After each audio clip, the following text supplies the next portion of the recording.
പത്തനംതിട്ട അപകടം നടന്ന സ്ഥലത്തു നിന്നും സുജൂട്ടി ബാബു വീണ്ടും ചേരുകയാണ്.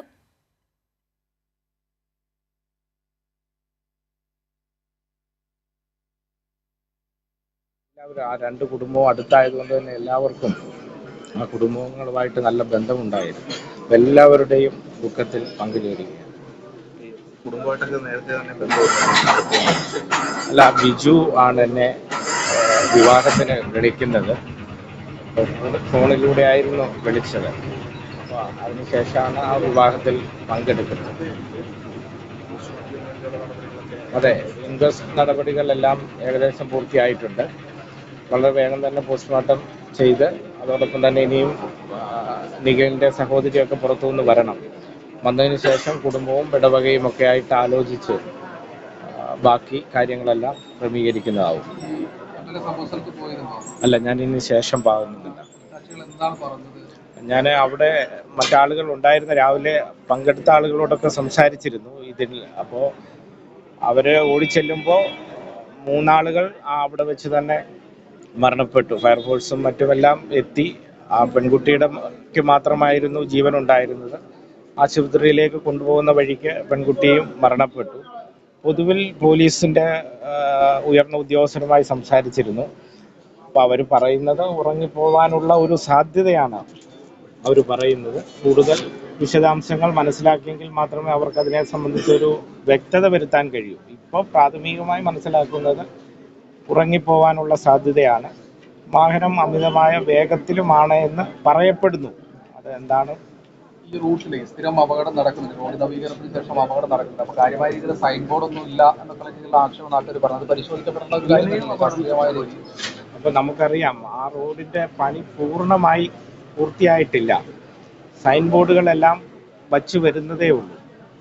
നമ്മുടെ റോഡ് നല്ല നിലയിൽ ഉയർന്നതിന് ശേഷം ധാരാളം ആളുകൾ ഈ റോഡിനെ ആശ്രയിക്കുന്നു. ഇപ്പോൾ തിരുവനന്തപുരത്തു നിന്ന് എറണാകുളം വഴി പോകുന്ന എല്ലാ ആളുകളും ആ റോഡാണ് ഇപ്പോൾ ഉപയോഗിക്കപ്പെടുന്നത്. അതോടൊപ്പം തന്നെ ശബരിമല തീർത്ഥാടന സമയത്ത് തമിഴ്നാടിൻ്റെ ഒരു ഭാഗത്തുനിന്ന് വരുന്ന തീർത്ഥാടകരെല്ലാം ഈ റോഡ് ഉപയോഗിക്കപ്പെടുന്ന ഒരു സ്ഥിതിയുണ്ട്. നല്ല നിലയിൽ റോഡ് കിടക്കുന്നത് കൊണ്ട് തന്നെ വാഹനങ്ങൾ അമിതമായി സ്പീഡ് എടുക്കുന്നു എന്നൊരു പരാതി നാട്ടുകാരുടെ ഇടയിൽ നിന്ന് ഉയർന്നു വരുന്നുണ്ട്. എന്തായാലും ഈ അടുത്ത സമയത്തായി റോഡ് മെച്ചപ്പെട്ടതിന് ശേഷം ചെറുതാണെങ്കിലും പല അപകടങ്ങൾ നടന്നു കഴിഞ്ഞു. അപ്പോൾ അത് അടിയന്തരമായി അതൊരു പരിശോധന നടത്തേണ്ടതാണ്. വളവുകളൊക്കെ കൊടും വളവുകളൊക്കെ ആ ഭാഗത്തുണ്ട്, ശാസ്ത്രീയ അങ്ങനെ പരാതികൾ ശ്രദ്ധയിൽപ്പെട്ടിരുന്നു. അല്ല, അങ്ങനെ പറയാൻ കഴിയില്ല. നമുക്ക് റോഡ് മെച്ചപ്പെട്ട് കഴിഞ്ഞപ്പോൾ ആയിരക്കണക്കിന് വാഹനങ്ങൾ വരുന്നു. വാഹനങ്ങളുടെ എണ്ണം കൂടുന്നു.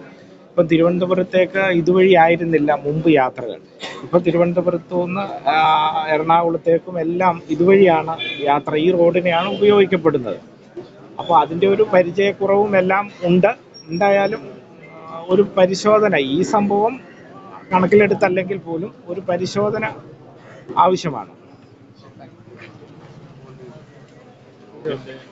ശ്രീനിധി, ഇപ്പോൾ KU ജനീഷ് കുമാർ MLA ആണ് പ്രതികരിച്ചിരിക്കുന്നത്. ഈ സംഭവത്തെ പറ്റി അദ്ദേഹം പോലീസ് ഉദ്യോഗസ്ഥരോട് സംസാരിക്കുകയും ചെയ്തിരുന്നു. അതിന്റെ വിവരങ്ങൾ കൂടിയാണ് ഇപ്പോൾ MLA പങ്കുവച്ചിരിക്കുന്നത്. പോലീസിൽ നിന്ന് ലഭിക്കുന്ന വിവരം അനുസരിച്ചാണെങ്കിൽ പ്രാഥമികമായി ഇത് ഡ്രൈവർ ഉറങ്ങിപ്പോയതാകാം, അല്ലെങ്കിൽ വാഹനം ഓടിച്ചാൽ ഉറങ്ങിപ്പോയതാകാം എന്ന ഒരു നിഗമനമാണ് ഇപ്പോൾ MLAയുടെ പോലീസ് ഉദ്യോഗസ്ഥർ പങ്കുവച്ചിരിക്കുന്നത്. ഇതെല്ലാം തന്നെ പ്രാഥമികമായുള്ള വിവരങ്ങളുടെ അടിസ്ഥാനത്തിൽ MLAയുടെ പോലീസ് ഉദ്യോഗസ്ഥർ പറഞ്ഞ വിവരങ്ങളാണ് ലഭ്യമാക്കിയിട്ടുള്ളത്.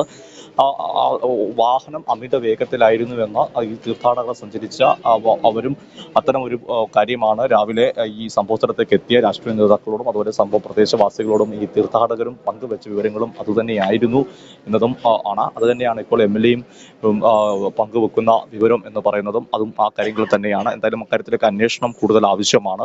MLA സൂചിപ്പിച്ച മറ്റൊരു കാര്യം, ഈ നമ്മളിപ്പോൾ രാവിലെ അവിടെ ചെന്ന ഈ ദൃക്സാക്ഷികളോടും അപകടത്തിൽ ആദ്യം ഘട്ടത്തിൽ രക്ഷാപ്രവർത്തനം നടത്തിയ ആളുകളും സംസാരിക്കുമ്പോൾ അവർ പങ്കുവെക്കുന്ന വിവരമുണ്ട്. ഒരു അപകട മേഖലയായി മാറുന്നു എന്ന കാര്യവും അവർ പങ്കുവച്ചിരുന്നു. ഇക്കാര്യത്തിൽ MLA പറഞ്ഞ ഈ സംഭവത്തിന്റെ അടിസ്ഥാനത്തിൽ മാത്രമല്ല, പൊതുവിൽ അത്തരം ഒരു പരാതി ഉയർന്നു വരുന്നുണ്ടെങ്കിൽ അതുമായി ബന്ധപ്പെട്ട ഒരു പരിശോധന ആവശ്യമാണ്. ആ പരിശോധന സർക്കാർ തലത്തിൽ നടത്തേണ്ടതായിട്ടുണ്ട് എന്നുള്ള കാര്യവും MLA സൂചിപ്പിക്കുന്നു.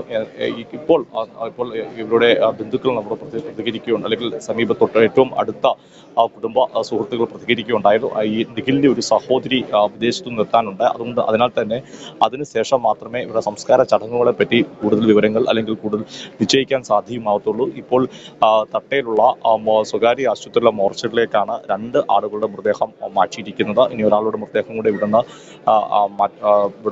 മാറ്റേണ്ടതായിട്ടുണ്ട് എന്നാണ് നമുക്ക് മനസ്സിലാക്കാൻ സാധിക്കുന്നത്.